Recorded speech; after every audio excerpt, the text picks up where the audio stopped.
शिवाय ओम नमः शिवाय ओम नमः शिवाय ओम नमो भगवते वासुदेवाय ओम देवकी सुत गोविंद वासुदेव जगतपति देहि में तनियम कृष्ण त्वाम अहम शरणम गतः।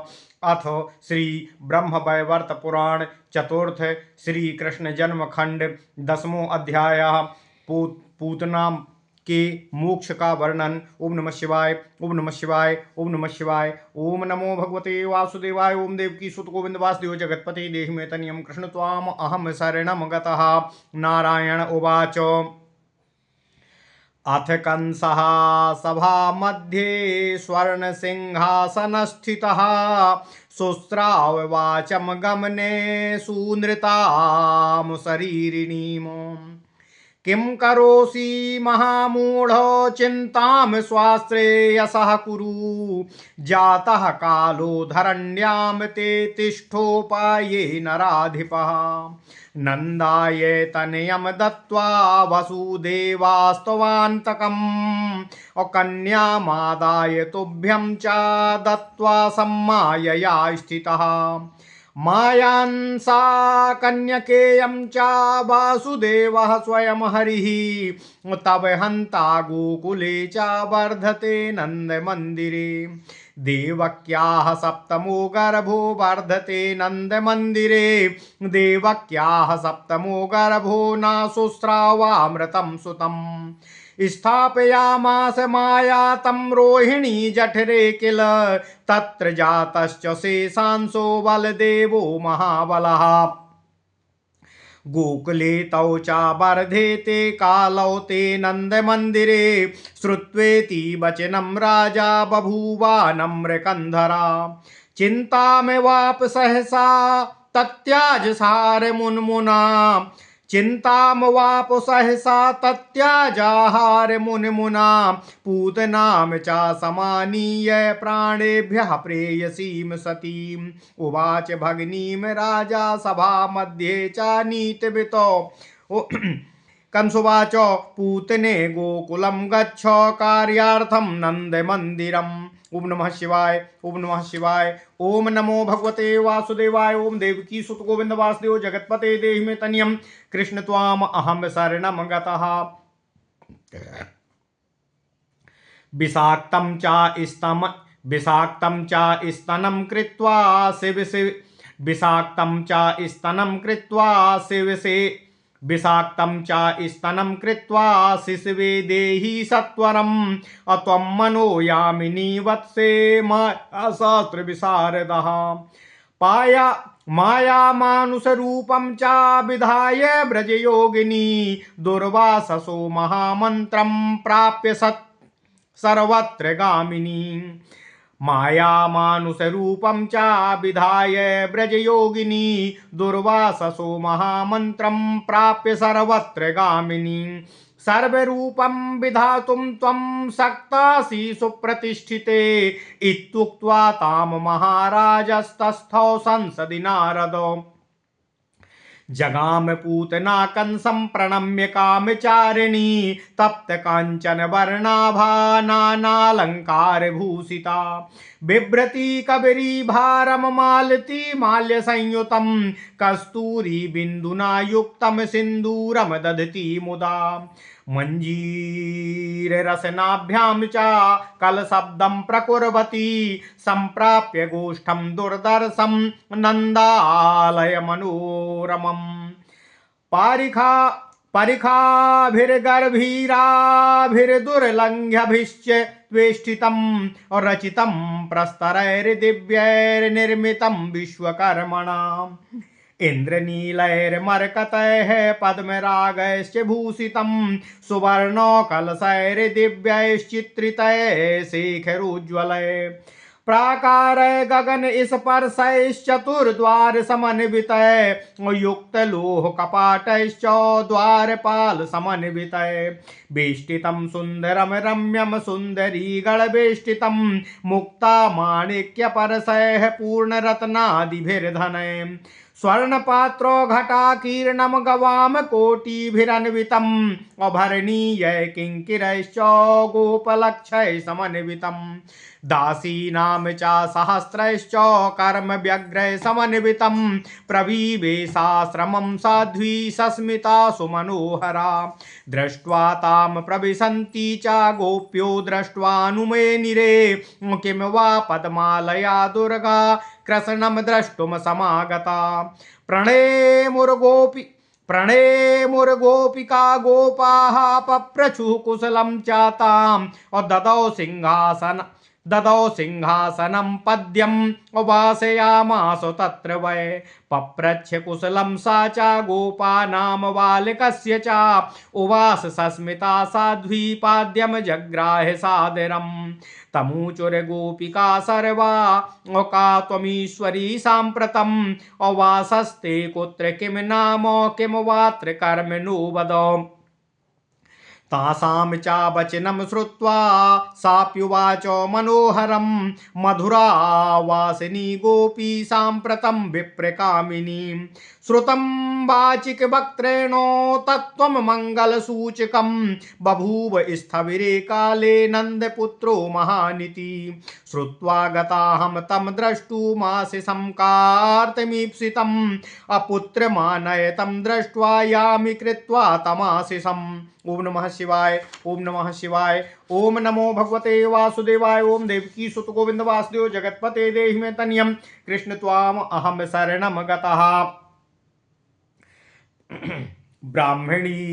ब्राह्मणी वचनं श्रुत्वा यशोदा हृष्टमानसा प्रणमय्य सुतं क्रोडे ददौ ब्राह्मणयोषितः कृत्वा क्रोडे तु तं साध्वी चुचुम्य च पुनः पुनः स्तनं ददौ मुखासीना हरिं पुण्यवती सती अहोद्भुतोऽयं बालस्ते सुन्दरो गोपसुन्दरी गुणैर्नारायण समो बालो यामित्युवाचः कृष्णो विषस्तनं पीत्वा जहासु वक्षसि स्थितः तस्याः प्राणै सह पापो विषक्षीरं सुधामिव तत्याज बालकं साध्वी प्राणास्तत्यक्त्वा पपातः तत्याज बालकं साध्वी प्राणास्त्यक्त्वा पपातः विकृताकार बदना चोत्तानो बदना मुने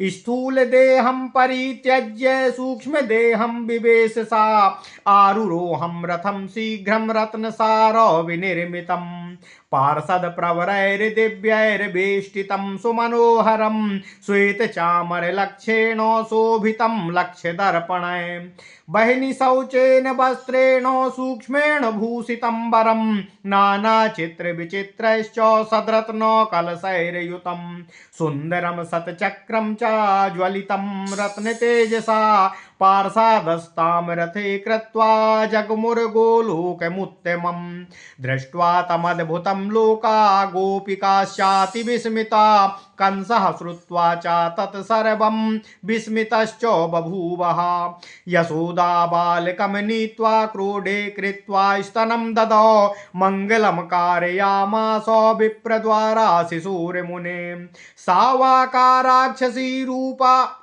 नारदुवाच सा वा राक्षसी रूपा कथं पुण्यवती सती केन पुण्येन तं दृष्ट्वा जगाम कृष्णमन्दिरं नारायणोवाच बलियज्ञे वामनस्य दृष्ट्वा रूपं मनोहरं बलिकन्या रत्नमाला पुत्र स्नेहं चकारतं मनसा मानसं चक्रे पुत्रस्य सदृशो मम विभेद्यति स्तनं कृष्णः करोमि तं च वक्ष्यसि हरिस्तन्मानसं ज्ञात्वा पपौ जन्मान्तरे स्तनं ददौ मात्रो गतिं तस्य कामपूरः कृपानिधिः। ओम नमः शिवाय।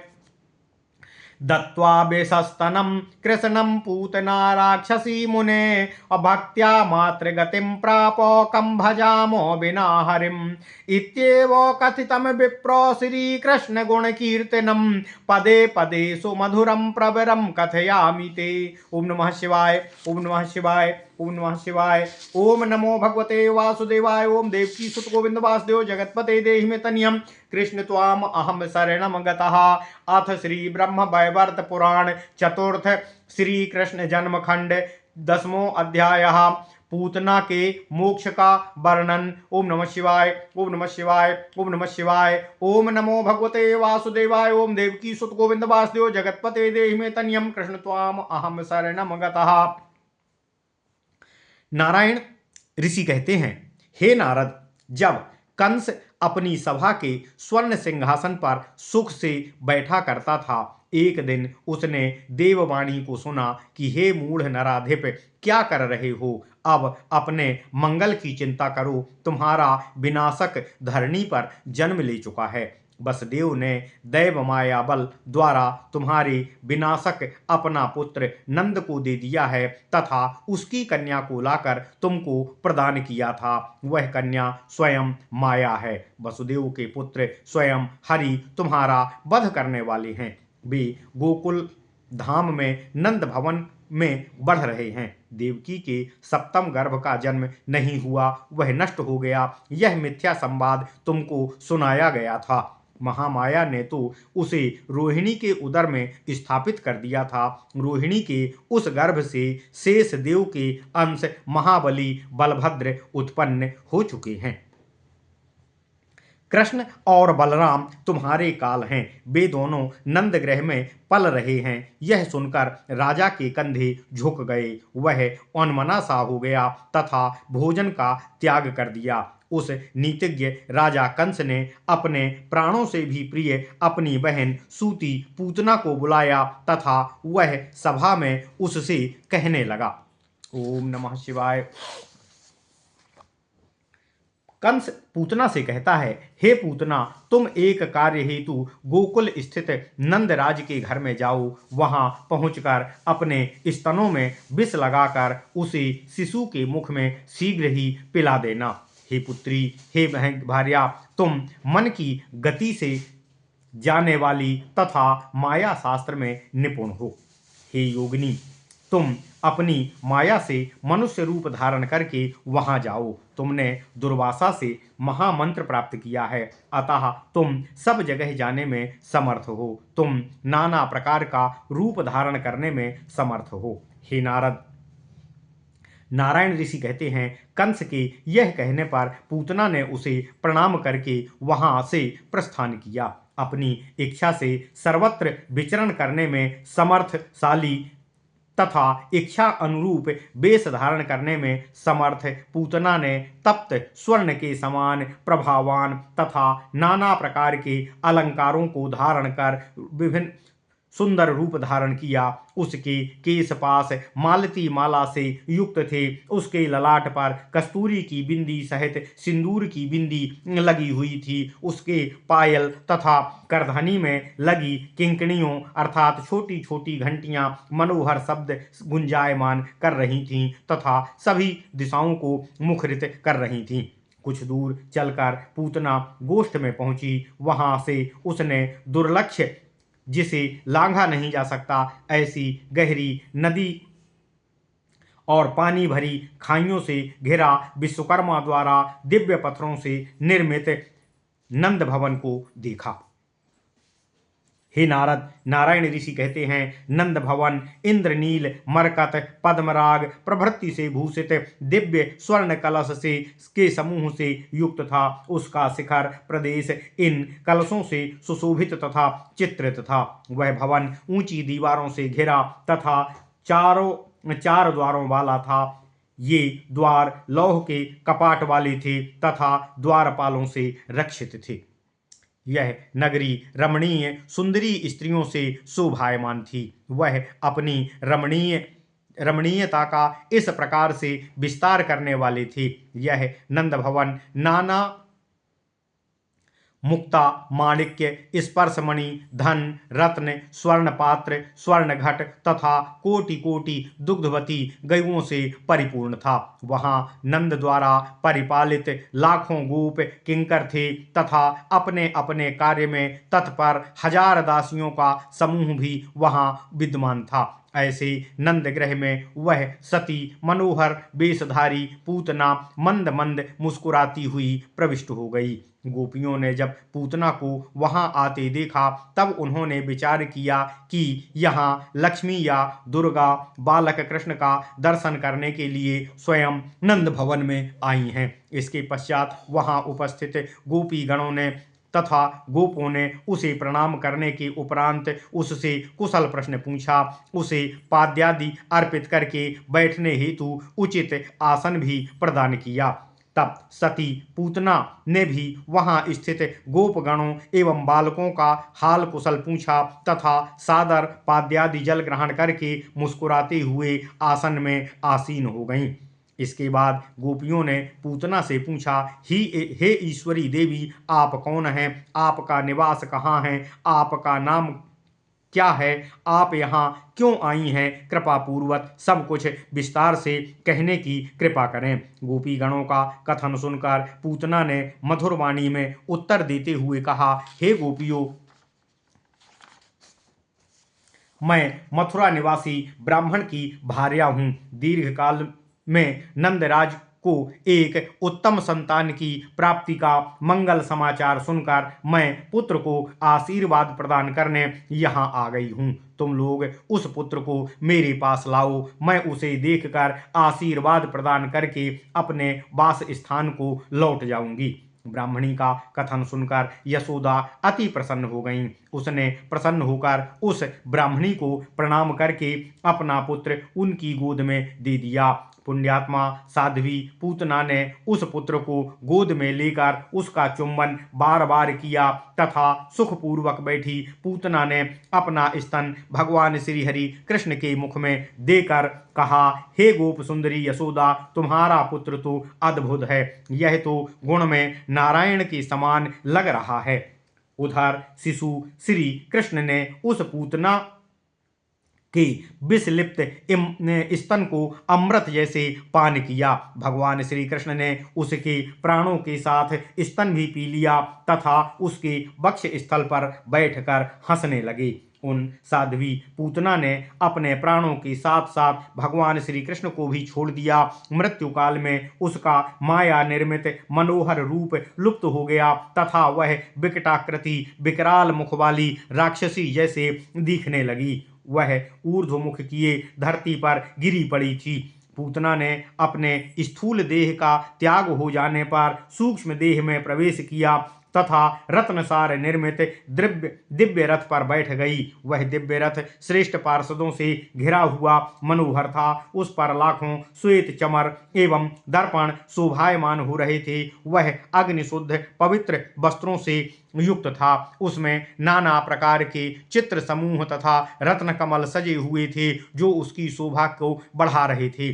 वह सुंदर रथ एक चक्र वाला तथा रत्नों के तेज के कारण अत्यंत ही प्रदीप्त हो रहा था। वे भगवान श्रीहरि के पार्षद पूतना के सूक्ष्म शरीर को उत्तम गोलोक धाम में ले गए। पूतना के सब को देखकर गोप गोपियां विस्मित हो गए। हे मुनिवर, हे नारद, नारायण देव कहते हैं, यशोदा ने शिशु श्री कृष्ण को अपनी गोद में रखकर तत्काल ही स्तनपान कराया तथा ब्राह्मणों से मांगलिक पाठ भी कराया। इसके बाद नंदराज ने सानंद पूतना के शव का दाह कृत्य संपन्न कराया। जलते समय पूतना के देह से चंदन, अगुरु तथा कस्तूरी की सुगंध निकल रही थी। देवर्षि नारद कहते हैं, हे मुनिवर, हे नारायण देव, यह राक्षसी रूपा पुण्यात्मा स्त्री कौन थी? किस पुण्य प्रताप से उसने भगवान श्री कृष्ण के दर्शन करने का सुख प्राप्त किया तथा भगवान श्री कृष्ण के गोलोक को प्राप्त किया? नारायण देव कहते हैं, हे ऋषि, बलिराज की कन्या रत्नमाला ने पिता के यज्ञ काल में समागम नारायण ऋषि कहते हैं, हे नारद, बलिराज की कन्या रत्नमाला ने पिता के यज्ञ काल में समागत भगवान वामन का जब मनोहर रूप देखा था तब वह उनके प्रति पुत्र स्नेह से भर गई थी। उसने अपने मन में अभिलाषा किया था कि यदि इनके समान पुत्र मेरी गोद में बैठकर मेरा स्तनपान करता है तब मैं उसे स्तनपान कराती तथा अपनी गोद में रखती। सबकी कामनाओं की पूर्ति करने वाले कृपा निधि भगवान श्री हरि ने रत्नमाला का मनोबल भाव जान लिया और पूतना रूपी इस जन्मांतर में उसका स्तनपान करके भगवान श्री कृष्ण ने उसे मातृगति का सुख और मोक्ष प्रदान किया। हे मुनिवर, हे नारद, राक्षसी पूतना ने भगवान श्री कृष्ण को विषलिप्त स्तनपान कराया था, तथापि प्रभु ने उसे मातृगति का सुख प्रदान करते हुए मोक्ष प्रदान कर दिया। मैं ऐसे भगवान श्री हरि के अतिरिक्त और किसकी भक्ति करूं? यह मैंने प्रभु श्री कृष्ण का गुण कीर्तन कर दिया है, जो प्रति पग पर सुमधुर तथा श्रेष्ठ है। अब इससे भी अधिक कृष्ण गुणमयी कथा मैं आगे आपको कहता हूं। ओम नमः शिवाय। इति श्री ब्रह्मवैवर्त महापुराणे श्री कृष्ण जन्मखंड नारद नारायण संवादो पूतना मोक्षो नाम 10वां अध्यायः। ओम नमः शिवाय, ओम नमः शिवाय, ओम नमः शिवाय। ओम नमो भगवते वासुदेवाय। ओम देवकी सुत गोविंद वासुदेव जगतपते देहि मे तनियम कृष्ण त्वाम अहम शरणम गतः। ओम नमः शिवाय, ओम